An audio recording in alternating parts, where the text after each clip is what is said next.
आणि आता विविध क्षेत्रातील बातम्यांचा आढावा घेणार आहोत न्यूज टॉप 9 च्या माध्यमातून। सुरुवातीला टॉप 9 मोठ्या बातम्या।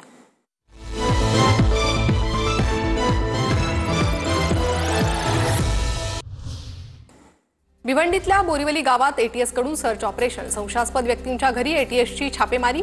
संपूर्ण बोरीवली गावात पोलिसांचा मोठा फौजफाटा।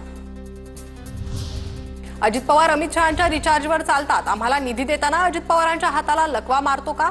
लक्ष्मण हाकेंची अजित पवारांवर टीका। ओबीसींच्या टाळूवरचं लोणी खाणारा भुरट्याचा आणखी एक कारनामा। हाकेंची पात्रता नसताना राज्य मागासवर्गीय आयोगाचं सदस्यत्व पद। मिटकरींचा पुन्हा हाकेंवर निशाणा।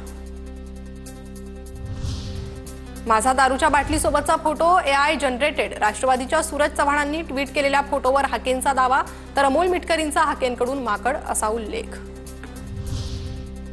स्थानिक स्वराज्य संस्थांच्या निवडणुकांचे पडघम। निवडणूक आयोगाकडून राज्य सरकारला प्रभाग रचनेसंबंधी सूचना। प्रत्यक्ष निवडणुका ऑक्टोबरमध्ये 2 टप्प्यांमध्ये होण्याची शक्यता। लाडक्या भावांनी नावं बदलून कोट्यवधींचा गैरफायदा घेतला। अर्थ खात्यातून घोटाळा। अजित पवारांनी राजीनामा द्यावा। लाडकी बहीण योजनेवरून राऊतांचा निशाणा।